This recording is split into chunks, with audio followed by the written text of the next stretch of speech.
I'd heard my whole life what a great wrestler my dad was, who was never really a part of my life. I thought maybe if I turned out for wrestling, he'd come around. He'd want to see me wrestle. He never saw me wrestle a single match, but I found my place. I found the place I seemed to flourish. Too many people allow passive change in their life. They think that things happen to them. Sure, Yeah, sometimes life happens yeah. to you, but you have an opportunity to react and you have more control than you think you do. I've spent my whole life as an athlete boxing up my emotions and putting them to the side and staying laser focused on what I trained to do. Now you want me to walk in front of that thing and let all this stuff out. I'm like, I don't know if I know how to do that. She's trying to choke me, and I'm on my knees and my elbows, and I'm watching this pool of blood just get bigger in front of my face. I'm like pouring blood. Yeah. Today was a really lighthearted conversation full of memories and laughs. I had the opportunity to have one of the greatest mixed martial artists of all time in studio today, and one of my very first idols. Randy Couture competed in the UFC for 14 years, winning 6 titles, and he's considered one of the first true mixed martial artists, and he's UFC Hall of Famer. Randy is so candid and open though. He discussed with me everything from his fatherless childhood to what it takes to really be the best. He enlightened me in reframing our thoughts and how powerful that can be. We discussed the importance of manifestation and how that can be so transformative in this journey we call life. I also really loved how Randy opened up a little bit about his plant-based medicine journeys and his spiritual connection. Randy has always been and will continue to be such an inspiration in my life, and he was so generous today with his time and his energy, and I appreciate that he made that time to sit down and chat with me, and it was a lot of fun. I even have a little surprise near the end of this podcast that was really funny, and he joined me with that with a lot of humor and played a little bit of music for us. So anyways, you guys enjoy this podcast, and as always, thanks for listening.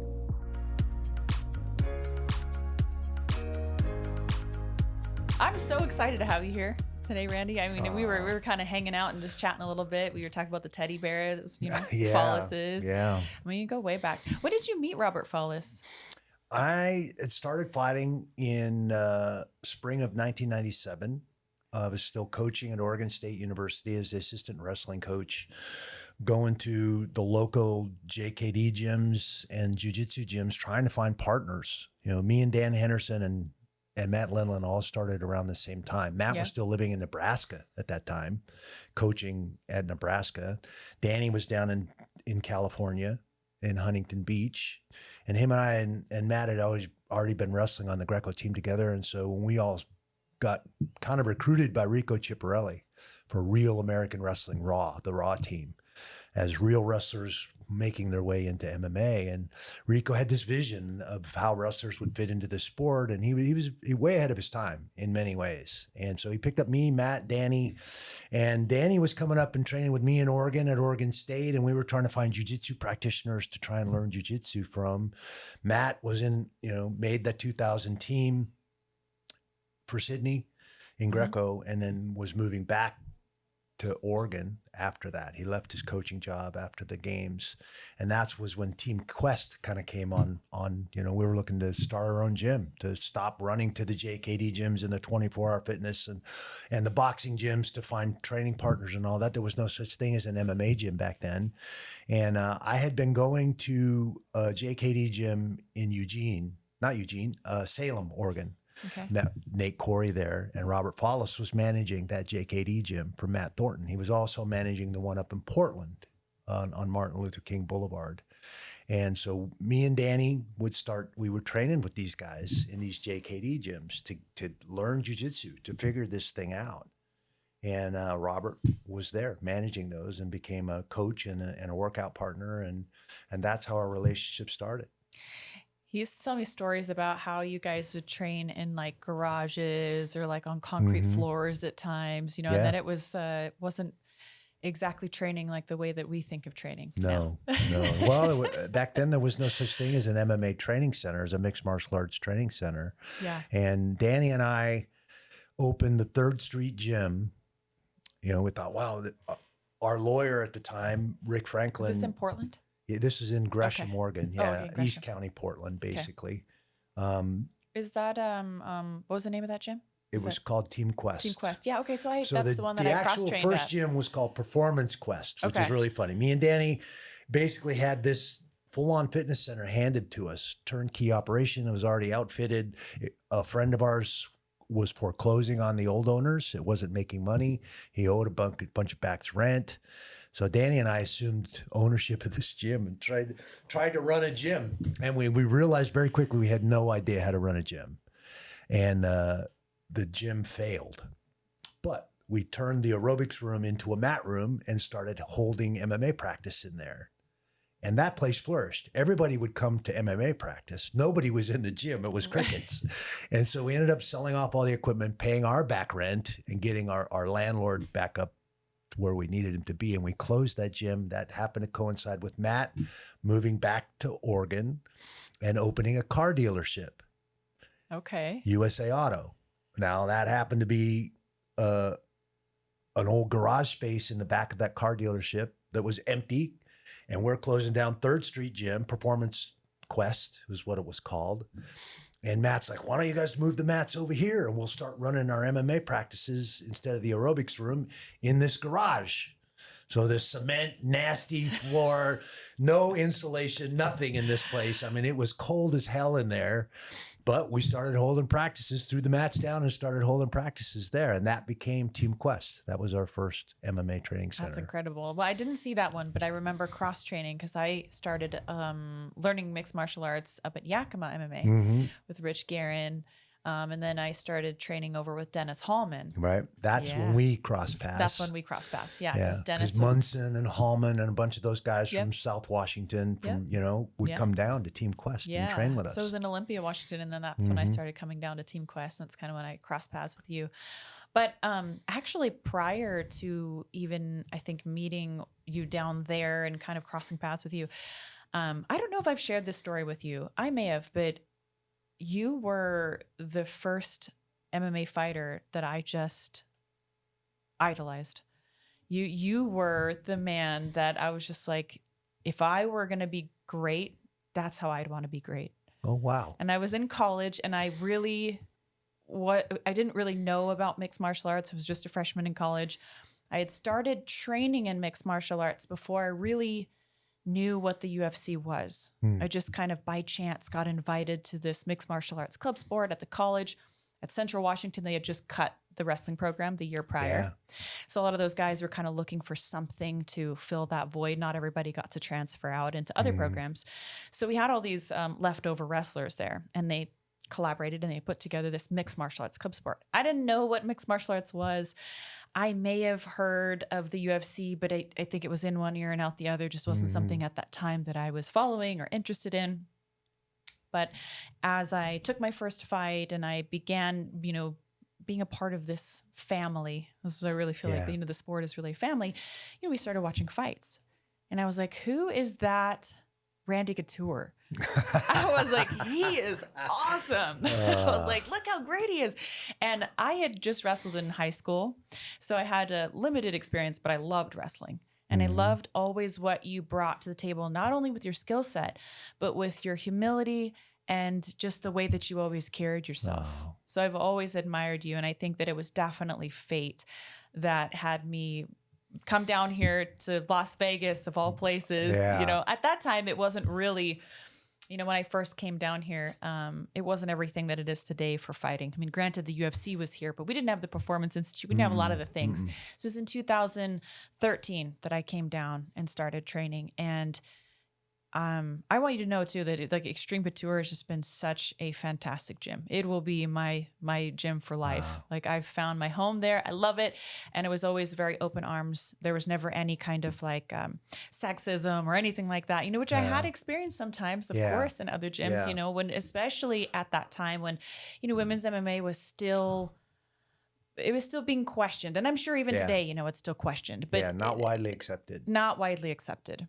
And even when I very first started fighting in 2006, I still feel like, you guys weren't widely accepted. Even men's MMA still at that time. I mean, it was starting to come around, but there was still a lot of things thrown around like human cockfighting. And I think you were right. That it was still barbaric. A fringe sport, considered an extreme sport, not a legitimate sport. Correct. And so, I think there was a lot of, corporate companies didn't want to go near it. Sponsors didn't want to touch it. I couldn't even get the Army or the military to bring us over to do a morale visit in Iraq. I had to go through my old unit to make that happen because we were still considered an extreme sport. They didn't consider us a real sport. Right. And that was 06. Yeah. Your first fight in the UFC was, that's when I started fighting, was in 06, I think. Early 06. But your first fight was in the UFC, was in UFC 13. UFC 13. Yeah, in 1997, the spring of 97. I was wrestling for the national team in Greco. And I had seen the sport. I went to college with Don Fry at Oklahoma State. His senior year was my freshman year at Oklahoma State. What a neat dude. What an interesting guy. And I wrestled Mark Coleman in the finals of the freestyle Olympic Festival in Oklahoma State. Coleman, how about him carrying his parents out of, amazing story, really. And, no real surprise there with Mark being that guy to run back into the house on fire. I mean, you wouldn't expect anything less from someone like him, but I just think it's so amazing that he's kept himself so physically fit that he was able to do that, and just admire the courage. Like, what a neat guy. I really like Coleman. Yeah, he's a great guy, and I'm very, very happy for him. He's been clean and sober, I think, for over 3 years now, and doing very a great job of, really taking care of himself better. I was worried about him there for a while, honestly. And so I was happy to see that for sure.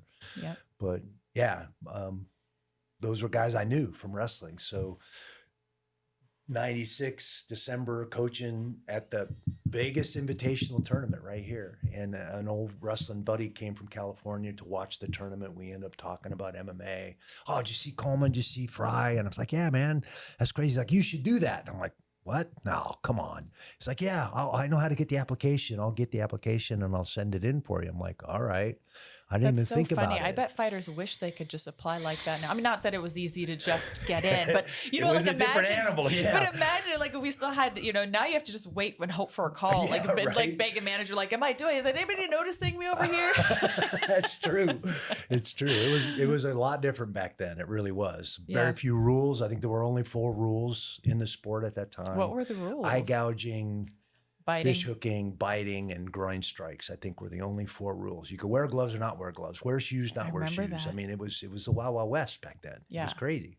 Yeah. It's funny because somebody just posted one of my very first fights on social media today. I hadn't seen that fight from UFC 13 with Stephen Graham. That was the second bout in the heavyweight tournament in UFC 13. And somebody posted it online today. I was watching it this morning. I was like, oh my God, I vaguely remember this. Time is such a weird thing. I feel like as I get older that some things feel like they were just yesterday and other things feel like they're forever ago. And I really can't tell which one is accurate anymore. That's funny. Yeah, it's all over the place for me. But that first fight that you had, you didn't get a whole lot of notice for that as far as a fight, right? Like not a lot. I took that fight on 3 weeks notice. I had no camp. I had 5-day camp.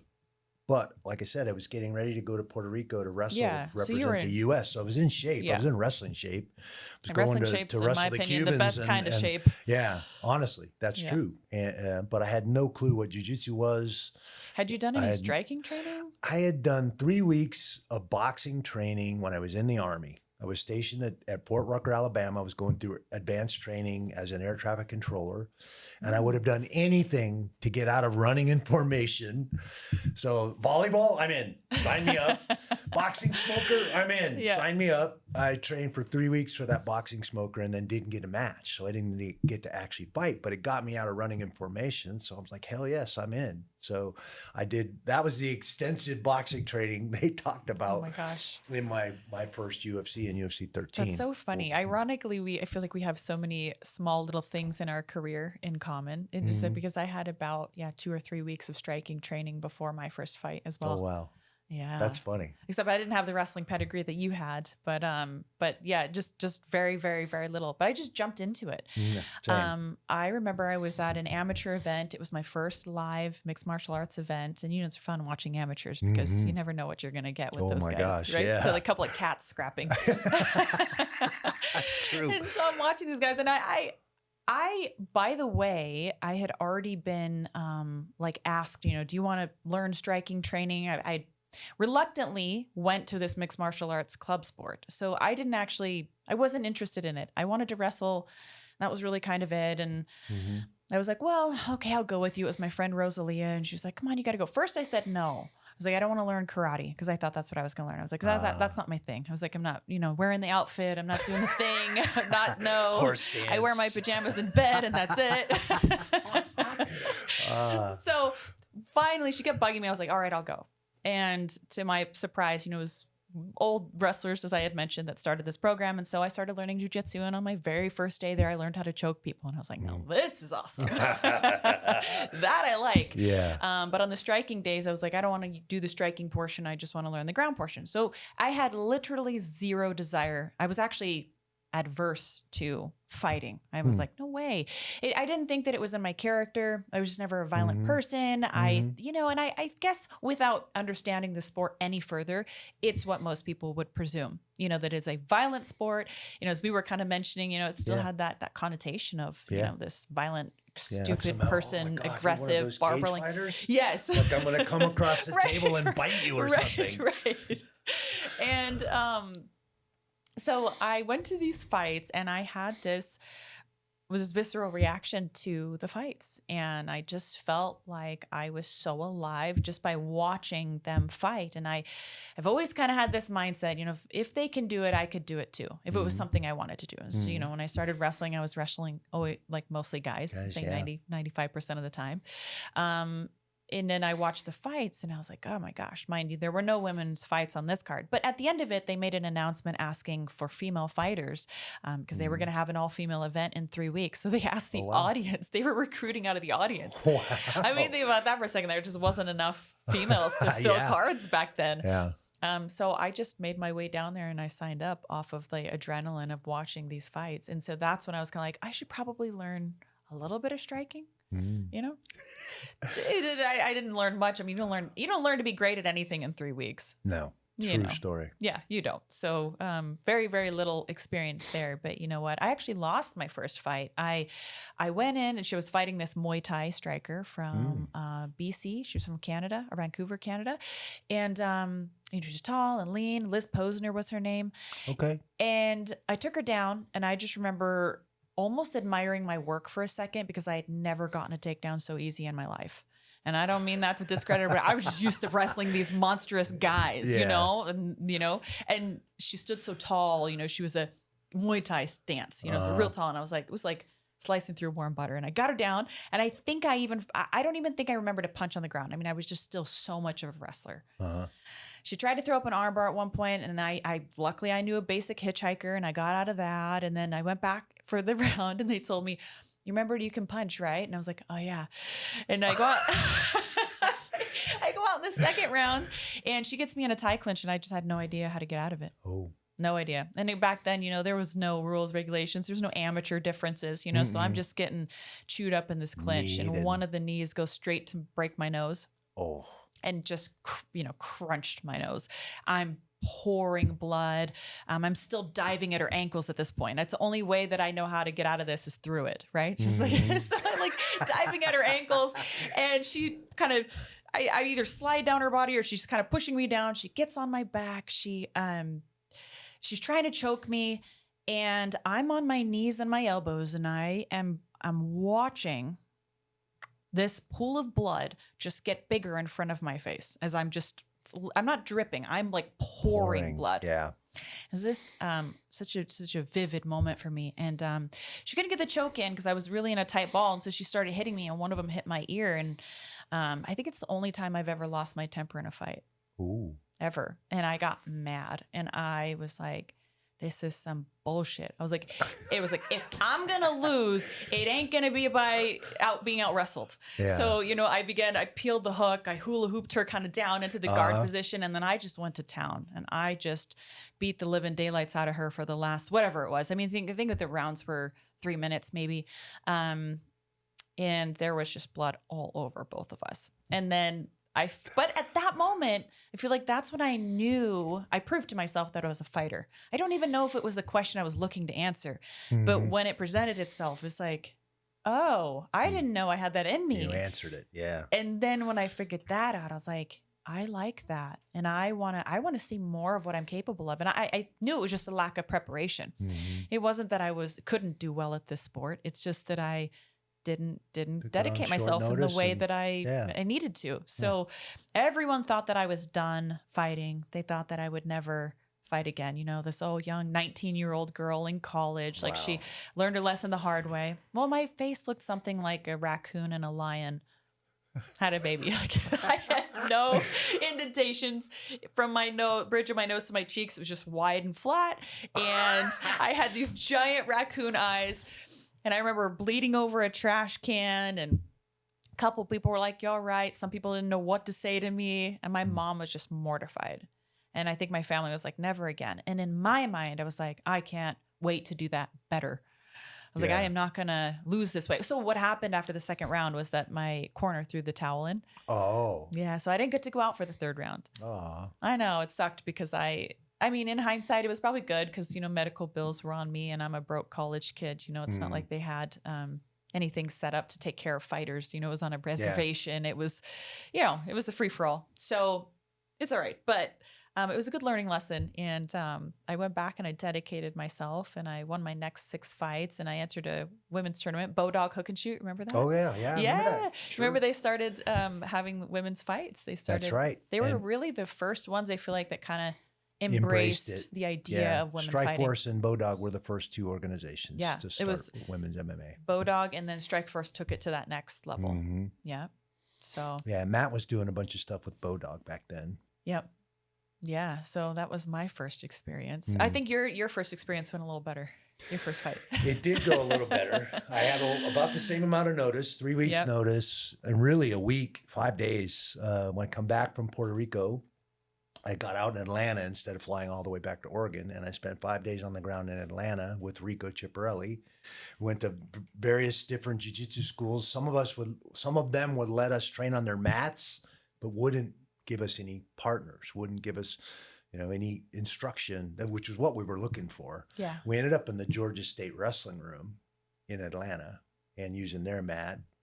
And a couple of old wrestlers that I knew would come in and be training partners. A couple pro wrestlers would step up too. Yeah. And so prepared 5 days and rolled up to Augusta, Georgia for UFC 13, which was still the heavyweight tournament. So I had to fight twice that night. I had never seen either of the guys I was going to be fighting until I stepped on the scale. Did you even know? No, so you didn't even know styles or anything? Nothing.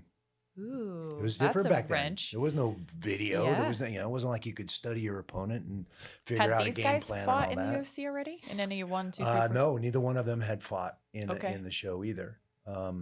That was would be their first show that they had a lightweight division and a heavyweight division. I was fighting in the heavightweight division. That was Tito's You first. were very small first for card. heavyweight, though, right? I was very small. Yeah. Yeah, heavyweight's I walked around 225 at and above. 220. And it's 225 or no 205. 200. Oh, okay. Was 200 the cutoff was then. the cutoff. This was the first time they had a show with a lightweight division and a heavyweight division, and the Yeah. cutoff was 200 pounds. That was Tito's first show. He was the alternate for the lightweight division, and they ended up getting into the main event because Ensign Inoue fractured his orbit against Royce Alger in the semifinal and couldn't, even though he won the fight, he couldn't fight in the final. So Tito got the nod as the alternate and fought Guy Metzger in the final at lightweight. And that started that whole Ken Shamrock cycle because Guy won that fight. Tito was winning it, broke Guy's nose, had him down, was pounding him. They stopped the fight to check his nose and then stood him back up instead of putting him back on the ground. Oh. Tito shot to take him back down, took a terrible shot, got on his knees and got caught in a guillotine. So now he went from winning this fight and breaking Guy's nose to getting choked. And he was mad. Yeah. So he double birded Ken at the cage, who was cornering Guy. And that started that whole beef that went on for years with Ken Shamrock and Tito Ortiz. Yeah, that rivalry was one to remember. Yeah, that culminated in 3 fights. They fought 3 times. Yeah. So that was all that started then in UFC 13. How did let's go way back. When did you actually start wrestling and why? Was it something you were Started drawn wrestling to? at 10. Okay. My best friend, Bobby Stevenson, his older brothers, John and David, were wrestling in the junior high. I was a grade schooler, 6th grader. So we're going to watch the district meet to watch his brothers wrestle on the junior high team. And they thought it was funny and put Bobby and I in a novice tournament Neither of us had ever wrestled or trained a day in our lives. But I wrestled in this tournament. I pinned a kid with a headlock. I got my first bloody nose. I'm like, this was amazing. I loved it. So I rolled into junior high school, 7th grade the next year. The coach remembered me, Coach K-Spirit, still one of my friends to this day, my very first wrestling coach. He's a great guy. And he developed that passion for the sport of wrestling in us and taught us the work ethic and everything that we needed.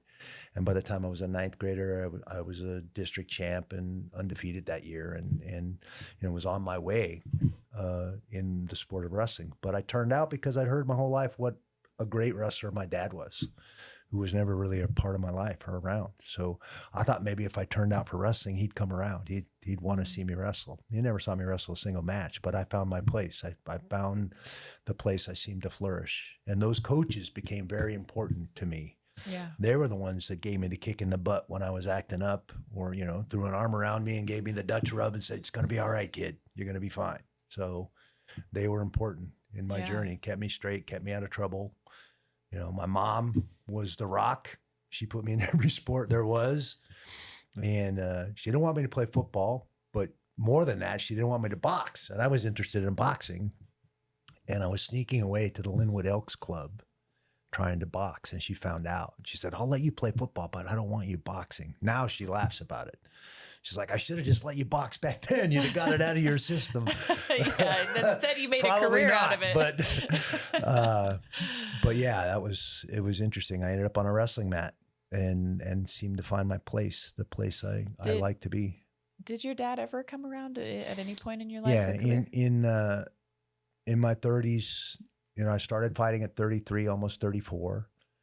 He had moved back down to the lower 48. He'd been up in Alaska most of my life, I think, hiding from paying support or doing any of that, to be honest. Yeah.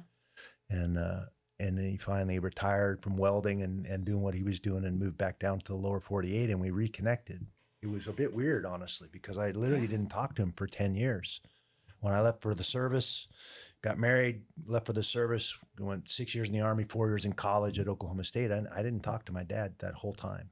And now I've moved back to Oregon. I got the assistant coaching job. I'm back on the West Coast, and he's moving back from Alaska into Washington State, where I grew up. And he reached out, showed up. He didn't know my kids, nothing. It was very strange to have this person that's my father. At least I thought he was my father. That's another story. But, yeah. But here's the guy I was trying to appease and get approval from most of my life. Yeah. And so it was a bit strange, but I was open to it. And I told him, I said, look, if we're going to have a relationship, it's going to be on you. I'm not chasing you anywhere. You had your shot. Yeah. And so he came around a lot more after I started bringing him to some fights. He loved the fighting. He really connected with my youngest son from my second marriage, Caden. And I was happy to see that. I think at some point he realized all the things he'd missed with all of us kids. And now he has this grandson that he can be around and dote on, and, Christmas gifts and birthday gifts and stuff like that. I'm like, where the hell were you when I was a kid? Takes some of us a little longer to come around. Yeah, most of us, I'm afraid. But that was the foundation for what led me to wrestling and ultimately became an extension of wrestling to get into fighting. What do you think it is about wrestling that is so character developing? The individual nature of the sport. You walk out to the center of that mat by yourself and never more exposed and vulnerable than that long walk out to the center of that mat. And you realize in that moment that you're going to get out of that experience exactly what you put into that experience. And if you've been lazy and not done the work and brash and thinking you're just going to go out and smoke this guy, then you're probably going to get your butt handed to you. And you figure out those lessons very, very quickly. And there's nothing more grueling than a wrestling practice. Everything else is easy after that. That's the truth. And you develop and forge some of the strongest friendships you probably ever made in that mat room, sweating and beating each other up, basically. And MMA is a direct extension in my mind to that same mindset, that same thing.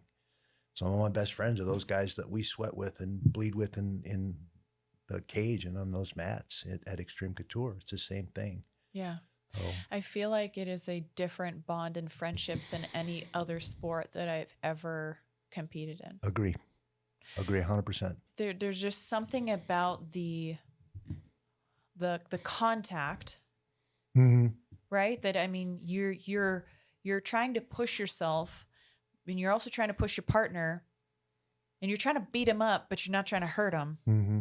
Right? It's Yeah. like this It's fight, this weird but it's this weird tightrope dynamic that you're walking. Yes, and you know that it's usually, I mean, in most cases, for the betterment of you both. You're really trying to push yourselves, you know, and then you can kind of laugh and. That's the team part of our sport. You know, Yeah. and we'll walk those 4 steps up into that cage by myself, but there was a whole bunch of guys that helped me in that training environment, and coaches and everybody else that helped me figure out how to go approach this problem and solve it. Yeah. And that there's a camaraderie there that you just don't find anywhere else. Did you play other sports? I did soccer, football. You know, when I was younger, played some baseball and some basketball. But as I got older and you had to make choices with seasons, soccer was one of my favorite. I didn't play football till later. Like I said, my mom wasn't crazy about football just because of the head trauma, or boxing because of the head trauma. But because I was sneaking away to boxing, that opened the door for football. So, I don't want you boxing, but I'll let you play football. And I was never that good at it. I was small. I didn't grow till after high school. Okay. I was 168 pounds my senior year in high school when I won the state championship in Washington at 168. Yeah. And then by the time I rolled into Washington State to wrestle there, they recruited me as a 190 pounder. Literally 4 months later, I'm walking on at Washington State at 190 pounds. Over summer, I grew that much. Wow. It was crazy. Yeah. It's probably a blessing, though. I think sometimes when it seems like to me, when athletes go through that kind of development a bit later, then their career longevity can be a bit longer. It just seems that way. Late bloomer. I always jokingly say I was just a late bloomer in every kind of phase of my life, it felt like. Yeah. Because, I mean, starting fighting in the UFC in your 30s is different. It's unique. I don't know if at that time that was kind of more common just because the sport was younger. Fledgling, yeah. But still, what you did in your 40s was incredible. Yeah, I think being on the national team and having a high fitness level, trying to chase that Olympic dream for so long, when I forayed into MMA, you know, like I said, I was still wrestling for the national team, still competing at a high level there, and just saw the direct application of years of this training and mindset to this sport, where now they're going to give me a check for what? You know, it was a way to make a living and be a full-time athlete, which is in our society is a pretty big deal in my mind. What is that mindset? Be the best. I mean, you're going to make the sacrifices, do the things you believe you need to do to be the best at something. That's what I wanted to do. And as a young man, it was skiing. I wanted to be an Olympic skier my whole life. My mom was an avid skier, got me skiing at 5. But it was a very expensive sport. She was a single mom raising 3 of us by herself. So That's there was so no funny. way I wanted to be a speed skier when I was little. I started skiing when I was young too. Yeah. But it was the Mayer brothers in Washington and all of that. So you were skiing in Franz Snoqualmie. Clymer, Jean-Claude Keeley. Those were the guys I watched on TV. Oh, is that where you're skiing? Snoqualmie, Crystal Mountain? Yeah, Does that Crystal ring a Mountain, bell? Snoqualmie, Ski Acres, Yeah. Stevens Pass. Yep, Stevens Pass. Yeah, that I grew up on those slopes doing Yeah, that. And that's so one funny. of my best friends, Don Totten, from kindergarten on, we were best buddies, and he was an only child and was on his way to being on the U.S. ski team my senior year. He graduated early, was literally scoring points and racing at the highest level in the U.S., going to make the U.S. ski team, and went off a course in White Pass, Washington, and broke his back. This was my senior year in high school. And I drove over to Eastern Washington to see him in a bed. Couldn't get out of that bed because he literally fractured his spine in a ski wreck. Did he walk again? No. He's in a wheelchair to this day. Damn. He's Ryan's godfather. Oh, wow. Yeah. Donnie's an amazing guy. Yeah. Never let it slow him down. Raced Odysseys, played wheelchair basketball, bass fisherman, launches his own bass boat. I mean, the guy's amazing. Yeah. Never let it slow him. So what am I going to do? Write my congressman? You think he gives a shit? I mean, that was his attitude. Yeah, like who's coming to save me, right? Yeah, Like, exactly. let's figure it out. So, I love that. I mean, there was lessons in that as a young man, as a high school senior. Here I am, won my first state championship having this success, and here's one of my best friends that has a huge setback like that, and never let it slow him down. It was an amazing lesson in that for me. Yeah. What do you feel like you took away was like the biggest piece in that? Just circumstances are out of your control, and you just have to put your best foot forward, keep your attitude in check. That's the only thing you can really control, and that's what Donnie just kept in check. I'm sure he had his moments when none of us were around that he was depressed or felt bad about his circumstance, but you would have never known it. He was just so positive from day one and just kept marching forward, doing the things he wanted to do. And man, I think we all learned from him. Yeah. What were some of your most challenging moments being either in wrestling or in fighting? Like, what did you have to get through? If I had regrets, it's my personal life. I got married at 18, had a kid on the way. That's what led me to the Army and supporting a family. It wasn't going to be like my dad, who was never around. So, very young, couldn't find my butt with both hands. I mean, I just had no idea what I was doing, and just charging ahead, trying to do the right thing, and wake up 11 years later, like, what the hell? What? It was like I had blinders on and was just charging forward, still chasing that Olympic wrestling dream, but still, by the time I got out of the Army, I had 2 kids, Ryan and Amy, and just trying to make ends meet. Survival mode is what it felt like to me. So the marriage lasted 11 years, and then we parted ways with 2 children. Those are where the regrets are for me. Not on the mat. I mean, the wins and the losses, all that never bothered me. But those were failures in my mind. I've been divorced 3 times.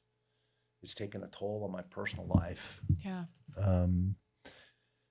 And there's where the regrets are, if I have any. Mm-hmm. And there are some there. Yeah. I made some piss poor decisions. I did, wasn't all, and as an athlete, you have to kind of be selfish sometimes and do the things you need to do to get where to have this straight, so you can walk out there and do what you're trained to do. And it's one of my biggest struggles as a mother to balance that, because I'm very hands-on with my kids, and I like to take that primary parent role. So, I cook all their food, I make all their meals. I'm the nurturer, right? As the mother would be. If kids have a problem, I'm trying to emotionally regulate and help them. And I love that. I love that job. But one of my biggest struggles is when I'm in a training camp is that I have to put myself first sometimes. And it's hard to not feel some guilt in that. Yeah. And that's exactly what I drag around. There's the baggage right there. Yeah. There's the times and they're the ones that made those sacrifices with time with me and traveling with me and training with me and all those things for me to do the things I knew I needed to do to get where I thought I needed to be, or where I was capable of being. And those, there's no way to get that time back. Yeah. Thankfully, I've got great kids. They're well adjusted. They're great humans. Despite me, despite everything that put them through, including divorces and all that. So I'm fortunate that way, that they've come through all that, with a good foundation and all that. And I'll give those 3 wives a lot of credit for that, because I was out chasing the dream and doing the things I thought I needed to do to get where I need. Now, there's a legacy involved there, and there's certainly through fighting, in a good position because of those sacrifices. Yeah. But there were plenty of times where that wasn't so easy to see. Yeah.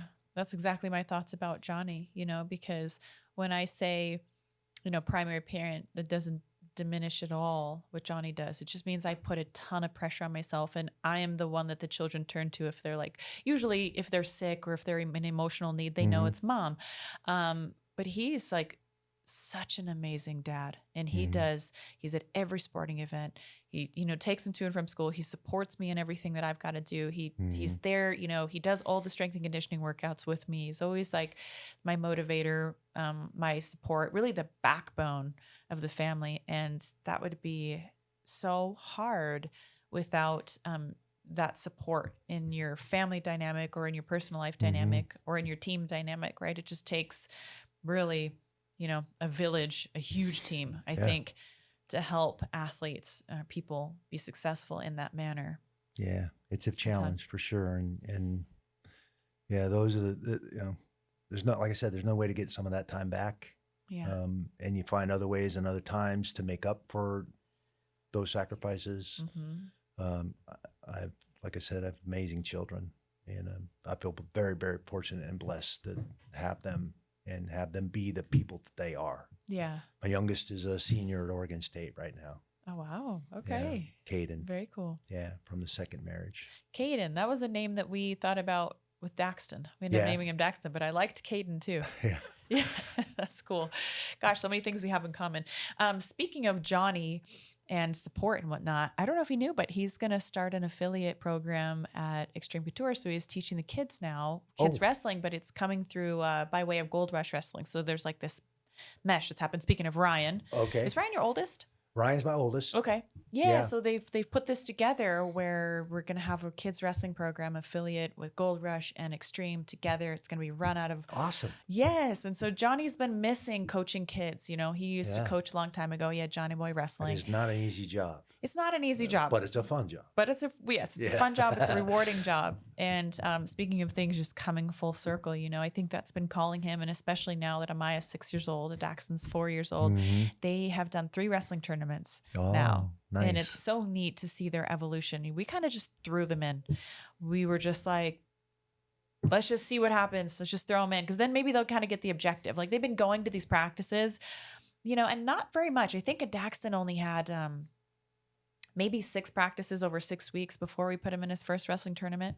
And Amaya had maybe 6 months probably of, you know, 1 or 2 days a week, but it was kind of off and on. Like we had taken some time off and then we went back on. But she, you know, in her by her third tournament, you know, she's out there taking kids down and doing her thing. And I was like, she's only 6 years old. She's going to be so amazing. And that is awesome. It is so cool to see the little people that you created, like becoming their own person. Yeah. It's amazing. It's fun now. I have 3 grandchildren. You know, Ryan's got the 2 boys and Amy's got a little girl, Evie. Oh. And just seeing their personalities coming to life. You know, the boys are 1 and 3 and Evie's 4. Yeah. Yeah. Evie's got a right hand. Holy cow. Does she? Oh, yeah. How old did you say she is? She's 4. She's 4? Yeah. Yeah. My son's been into punching a lot lately. He's like punches me all the time. And I'm like, son, stop it. It was like, he's stronger than he probably realizes. He's a really strong little kid. But, okay. A little pivot here. Do you remember that Kim, well, she was at the time Couture, and I were supposed to fight each other? I didn't know you guys got paired up. We did. We actually got paired up and we were supposed to fight each other in Strikeforce, and it ended up getting canceled. And I think it was personal life stuff. I think it was around the time when you guys were separating. We're separating. That might be. But I remember, this was funny. I got to tell you this. One of her statements when we were paired up to fight each other was, well, my husband do something about your credibility as a wrestler. Because they were like, how are you going to deal with Miesha's wrestling? And she's like, well, you know, I have one of the best. And I was like, well, Randy's awesome. I don't understand how it's going to help you. It was too funny. But I just remember thinking that at the time. I was like, well, that's his. I mean, he's put in the hours. That's not what you don't just get to siphon There's it. no Like, osmosis like, there, unfortunately. That would certainly make things a lot easier. Right. If you could just absorb all that, come on. Yeah, I thought you think that was funny. So the fight never did end up happening. I think I ended up fighting Sarah Kaufman, and she won. I still wasn't as good at like understanding how to close distance. Like if I could get a hold of you, usually I was all right. But you know, like learning how to get around and through punches and kicks, it takes a little time to develop that, or at least for me it did. That's and I the didn't wrestling have the piece, Greco. that transition. Yeah, for sure. Like you have that Greco. I love it when you come in and teach practice because it's always so good to learn. It's such a unique style, and it's not terribly popular in this country. You know, it's not. Well, the women don't. There's maybe don't 500 full-time Greco-Roman wrestlers in our country, and there's 500,000 freestyle and collegiate wrestlers in our country. It's just not a terribly popular style in the U.S. Eastern Europe, very popular, right? And so I feel fortunate. The Army was big focus on Greco because they're not going to compete with all these college kids that are getting professional coaching at a collegiate level to make the national team and make the freestyle team and the Olympic team and all that. We have a lot better shot in Greco. So Army coach had an emphasis on Greco. He was a Greco guy. That's ultimately put me in as an alternate on the '88 Olympic team as in Greco in Olympic wrestling. Yeah. Lo and behold, '97, we start figuring out as we transition to MMA, that's one of the best styles that translates directly to the cage fighting and MMA. So things happen for a reason, I think, for sure. And I ended up on that Greco mat in preparation for what was coming in my future. I don't think anything's by accident. No, I don't think so either. I think destiny has a great way of finding you as long as you're willing to keep an open mind and an open heart. Yeah, operate from humility. Mm-hmm. I just think it's so funny how little we know about ourselves sometimes. Yeah. Right? I mean, how many times throughout your life have you thought that wouldn't be for me? And then you end up enjoying it in some way. I think before we started this podcast, we were talking a little bit about movies. And I was like, oh, you have a movie coming up? Like, what's going on? I know you dabble in that. And we were kind of just sharing how both of our, again, first experience was kind of like, don't really know this is going to be for me, but we gave it a whirl. And it was oddly challenging in a different way and intriguing. Yeah. Like we were saying, I've spent my whole life as an athlete boxing up my emotions and putting them to the side and staying laser focused on what I trained to do and walking out there as calmly and coolly as I can and executing what I trained to do. Now you want me to walk in front of that thing and let all this stuff out. I'm like, I don't know if I know how to do that. That is very weird. Yeah. So totally. It's an intriguing, interesting process to find a way to tell the truth. That's what acting is. They've created this imaginary circumstance that they're going to drop you into, and you got to try and find a way to tell the truth. And that means you got to tap into your own stream of experience and find a way to relate to that character, even though he's doing crazy things. This last character I just played is running around the woods, killing people, something you would never do in real life, which is the fun part of acting, right? You get to say and do things you would never do in real life. But I have to find a way to portray this guy and tell the truth and figure out why he's doing these things and relate to that, which is the fun, intriguing part of the process. Absolutely. And I remember my first and only movie. Again, it's not something that I went seeking out because for me, there are some things I think, it just like the Hollywood dynamic. Like I would never want to become, a super famous, actress, which at this point I wouldn't even think is realistic. But even at any point in my life or career, sometimes people would be like, you really should get into, you really should get, and I was like, I just don't want that. But I like the acting part. And when I did the movie Fight Valley, I played this character of this girl, Jabs. And she's just really rough and tough kind of street girl. She owns a, gruffy, grungy boxing gym. And, there's this girl, it's like underground fighting, they don't really know. And I'm kind of like the trainer. So, but she had a big part in the movie, and she was really fun to get into that character because, again, totally opposite of me. I didn't grow up in the streets. I was never one to pick a fight. It was never, like a quote unquote tough guy or tough gal. I was the first one to walk away of a confrontation because I felt like I had nothing to prove. Right. So I never was, somebody getting in street fights. I wasn't like a troubled kid. And I think a lot of times people think, oh, fighters are probably looking for somewhere healthier to put that out. And that wasn't really the case for me. It wasn't that I was looking for something to legally be able to beat people up. Like that wasn't my objective. But it found me, and I've never quite experienced something that really sets my soul on fire in the way that hand-to-hand raw combat, right? Where it's like you're playing, it's as technical as a game of chess. It's exactly what I call it. It's kinetic chess. Yeah. I get to play chess in real time with another resisting opponent, a real person. Who wants to win as badly as you, and they've prepared. I love that description. Yeah. It's kinetic chess. It is. It's a thinking man's game. This is not violence. This is absolutely the furthest thing. The last thing I want to be in that cage is angry. Absolutely. I'll be reckless and make mistakes and get my butt handed to me if I'm in that state of mind. Yeah. I need to stay composed and calculated and know exactly where I'm at all times. And so I always try to morph into that cat, that puma. When I walked up those 4 stages, I turned into that cat. Is that your spirit animal? Yes, absolutely. Yeah. So then what is it like for you before a competition? And did it change and evolve at all? Always evolved. I was always kind of my own trainer. I mean, Rico helped us a lot in the early days, kind of have a vision of how wrestling fit into this and how to navigate. And we were only together really the first 2 years of my career. And then after that, it was Team Quest, and I was the guy everybody was looking at. So I was the one coming up with training regimes and weightlifting regimes and programs to get in shape. And so much of that bled over from wrestling, being a coach in a collegiate program and wrestling at a high level in the national team and being exposed to a sports psychologist and professional trainers. Did you benefit from a sports psychologist? Absolutely. Yeah. Absolutely. I felt like it gave me a leg up.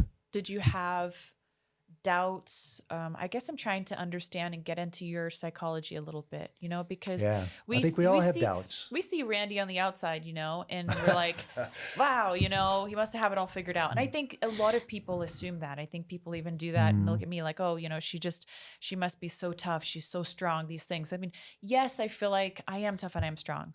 But I also have vulnerabilities. I also have human emotions. I also have struggles. Sure. And so in those points, I want that to be relatable. I want people to understand that what you did and went through, like really anybody can do that with the right mindset. So I guess that's kind of where I want to get into, like some of your maybe struggles or what you were thinking before fights or anything like that. And then like, what's your path to kind of overcome that stuff?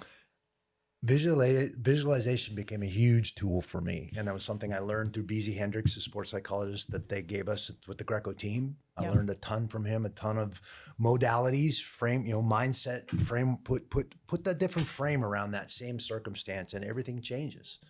I had someone ask me early on, I just started fighting. I was still wrestling for the national team. And somebody at a seminar was like, what do you get more nervous for, a wrestling match or a fight? And I thought, wow, that is a really interesting question. And it made me really think about how do I answer that?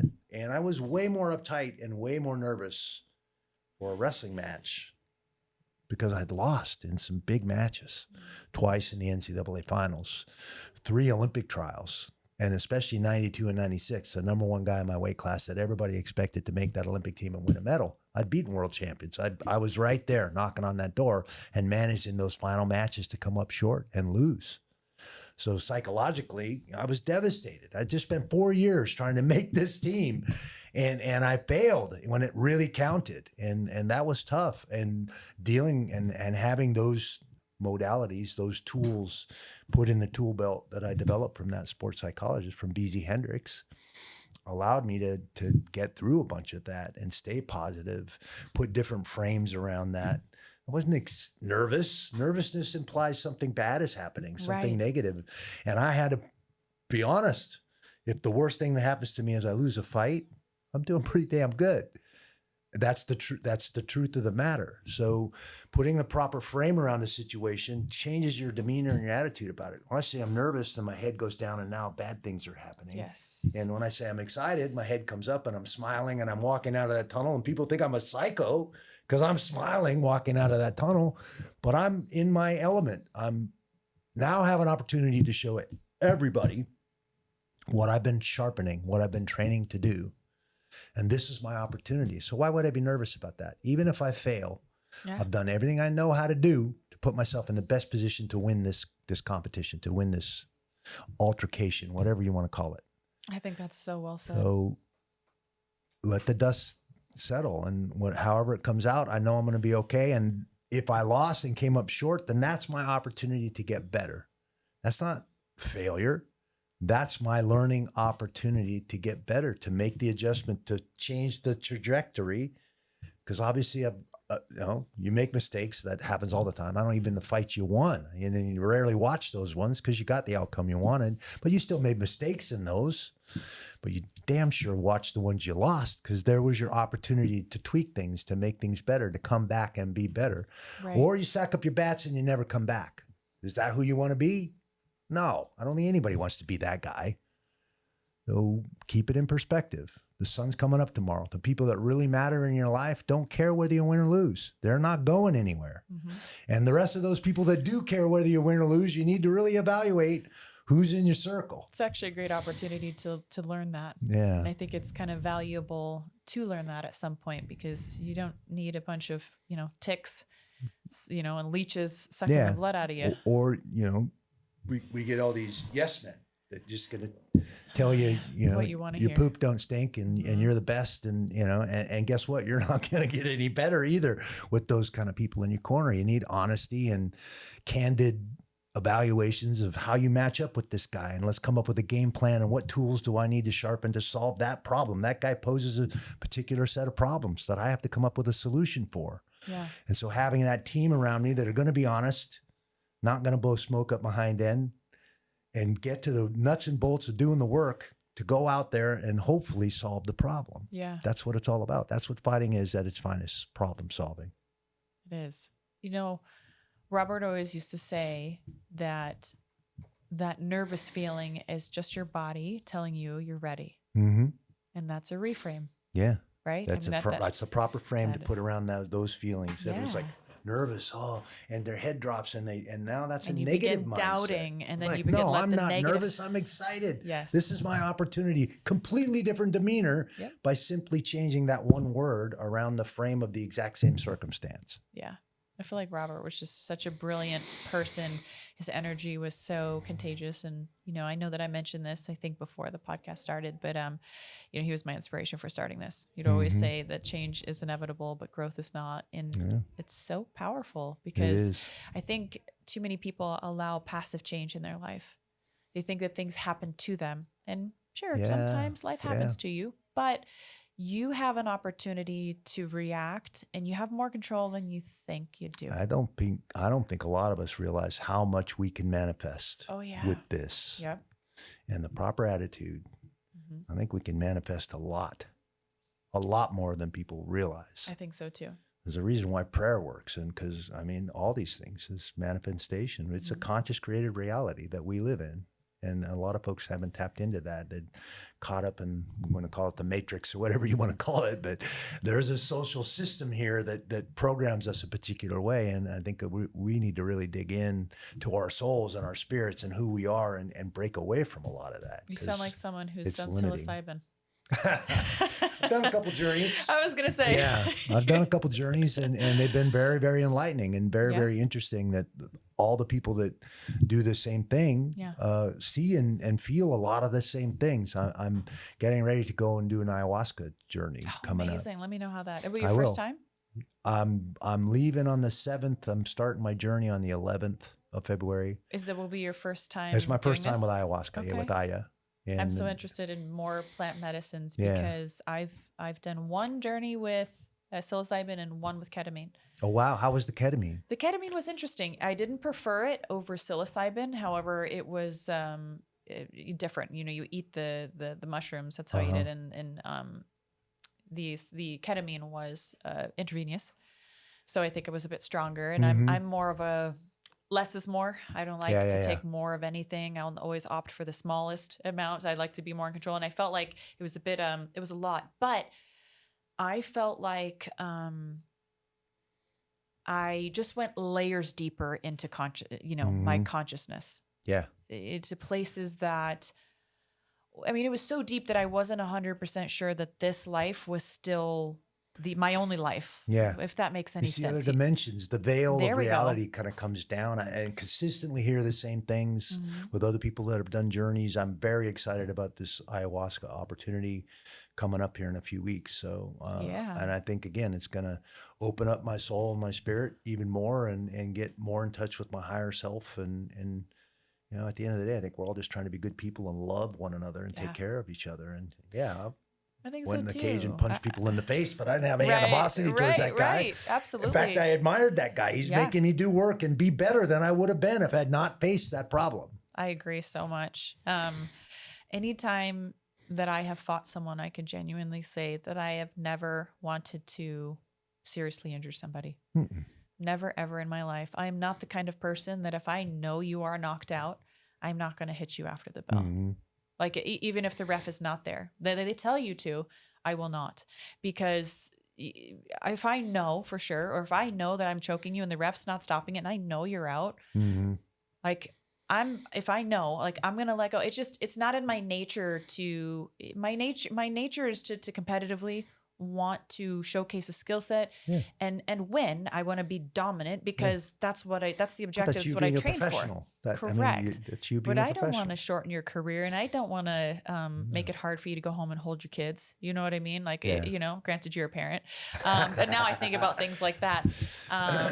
But, I just love the competitive aspect, I think, because it forces me, that person that's standing across the way, I have so much respect for, because they force me to pull the absolute most Dig deep. Yep. out of myself. We share that same mentality. Always felt the same way. I was never going to run that guy down or talk. What did I just put myself way out on this limb? If I talk all this trash about you and say what a horrible athlete and all this other stuff you are, and now you beat me, what did I just leave myself? Right. That's the ultimate stupidity right there. Right. No, I'm going to build you up and make you the biggest thing ever, because then if I solve that problem, leave myself pretty good. Exactly. Yeah, no, that's beautiful. I think there's so many things in common, and I do understand now why I think you were placed in my life at such a young and impressionable age when, you didn't even know who I was, but I was drawn to you. Yeah. And I was drawn to model myself more like Randy than anybody else. Cause I'm like, that's what I aspire to be. I appreciate you saying that. That's very flattering. Thank you. I mean, at that time, I didn't have a lot of female role models in my sport of what I do. If any, really. When I very first started out, I really didn't. The women's MMA wasn't on TV. I didn't know. I later learned, there were a few girls that I would say definitely came a little bit before me. And I, I'm so grateful and I admire them, but I wasn't able to like have them in context, and see them as that I was to you. So my role models were males, but I never segregated myself. I never thought that there was something that you could do that I couldn't do. Damn, which I think is important because that's true. It is. Yeah, I think so too. And I think that some people still have this idea that women's MMA is less valuable for some reason because men can physically be stronger than women or beat women. But my argument to that is, well, where is the inspiration of human perseverance? You lose sight of that. Human perseverance is inspiring, no matter what. Yeah. I agree with that. I could beat my daughter in a wrestling match. Well, does that make her experience invaluable? Like, I don't know. I mean, she's so inspiring because she's 6 and she's doing she's overcoming and she's problem solving and she's triumphant at 6 years old. It doesn't have to be relevant on size and gender. It is the human story, in my opinion, and perseverance that can be inspired by anybody. And I still think, I remember the first couple times that I had somebody tell me that their sons look up to me. And I was like, whoa, because when I first started, that wasn't yeah, that's interesting. Right. To as a woman to have like a little boy say, like they don't see gender, they see the inspiration. They see an athlete. Yep. Shannon Williams, Tricia Saunders, first two very successful female wrestlers for the U.S. When this fledgling sport, like all the girls were wrestling with the boys. There wasn't women's wrestling back then. And here's these two young ladies that were wrestling for Sunkist Kids, the club I wrestled for, and this fledgling sport. And a lot of guys were bagging on women's wrestling. I'm like, you guys are missing the boat here. You don't understand how important it is for us to have a female counterpart to our male sport. Yeah. And look what they're doing to our sport with Title IX and gender equity and all of that. And it's ridiculous. Yeah. And yes, I agree. There should be some continuity and that women should have every access to every opportunity athletically that we have. And that's what Title IX was attempting to do.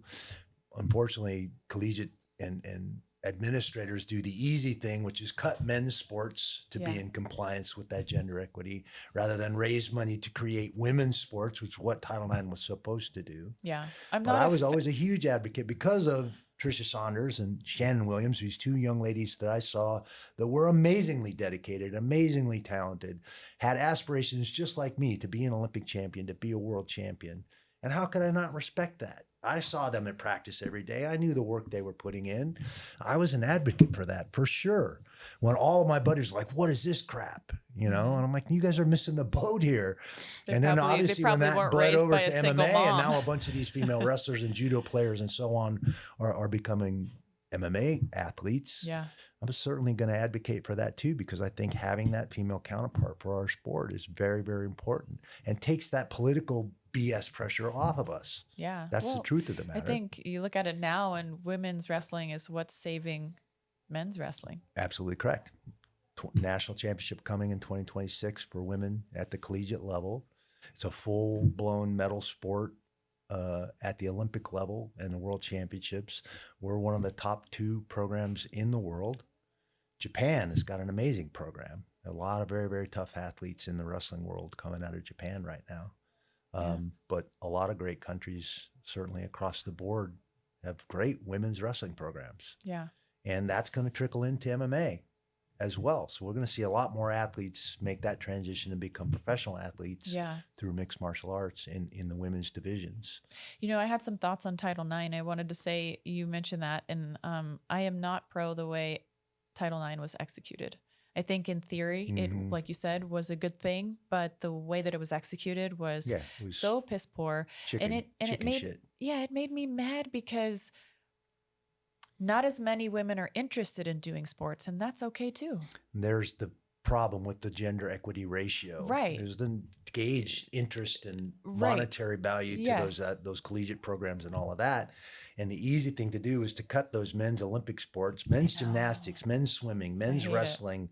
All, those sports got decimated by Title IX because those were the first ones that get cut so that they could create those women's opportunities and be in compliance with the gender equity. And then you got women who had never played this sport before were getting, you know, these full scholarships to college just to, you know, humor somebody, just to, you know, that was sad. It was very frustrating to me. I think it could have been done a lot better in, raise money and create women's opportunities. Don't cut men's programs to be in compliance with the gender equity ratio. That's silly.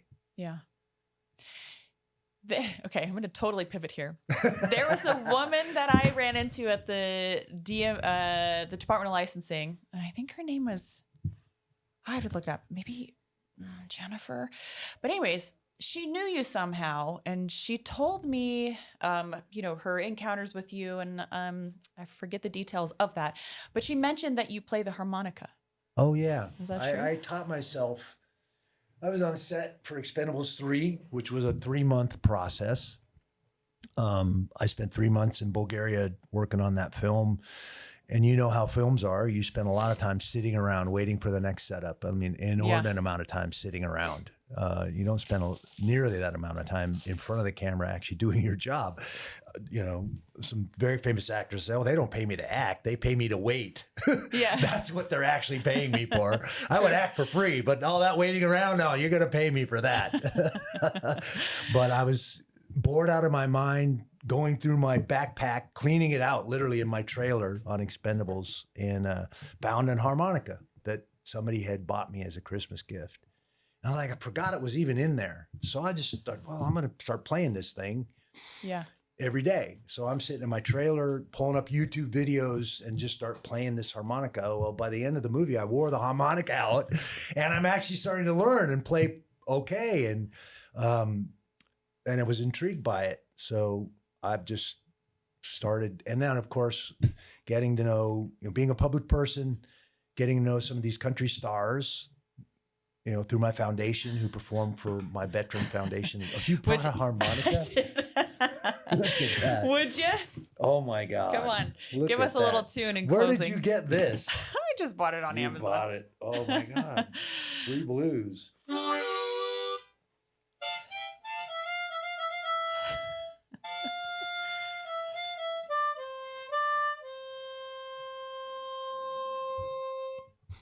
That's cool. That's amazing. Yeah, thank you for that. I thought that'd be a fun twist. None of my guests have played a harmonica on the Built for Yeah. Growth podcast yet. I'm not very good. I'll be honest. The key is C. This is nice. This is beautiful. Thank you very much. Yes, That's a you're great welcome. gift. Absolutely. Yeah. That's very cool. I appreciate you. Yeah, so I kind of taught myself, and then I get drug up on stage with some of these huge country stars. One of us does not belong up here, but it's been fun. It's very, very interesting. I don't play any other instrument. I just kind of taught myself to play that thing. And you never did play any other instruments ever in your whole life? No. Yeah, I wanted to play Jessica guitar. was her name. Jessica at the DMV. So. And that was at the Henderson DMV? It was Yeah. up there. So Dave Buenla was an Air Force vet. And I met Dave inadvertently at that DMV, and he used to bring me in the back door all the time. Oh, I remember Dave. Yeah, Yes. and he's Same helped a lot of the thing. team, Yes, he the has. Extreme Couture people. Yes. Dave's retired now; Oh, he's thank not God, there 'cause anymore. that's But it. that's how I met Jessica know. too. I met all those. I was so folks in grateful there. for that because that place was a nightmare. Oh my gosh! Yeah, Hours and you hours would of literally waiting. turn into a skeleton waiting there. Yep. So cool. Well, Randy, you're awesome. I so appreciate this. I know how busy you are. I know you're all over the place. And, I appreciate you having me on, you're honestly, busy. and you. Thank you very much. Absolutely. A lot of kind words there, and it makes me very happy. They're all true. And keep working on that harmonica game. That sounded pretty good I got to a me. lot of work to do. I need a real lesson is what I need to kind of get me over this hump. I'm only going to get so far on YouTube. Yeah. So All it's right. funny. Well, but thank you. you. That's amazing. Absolutely. All right.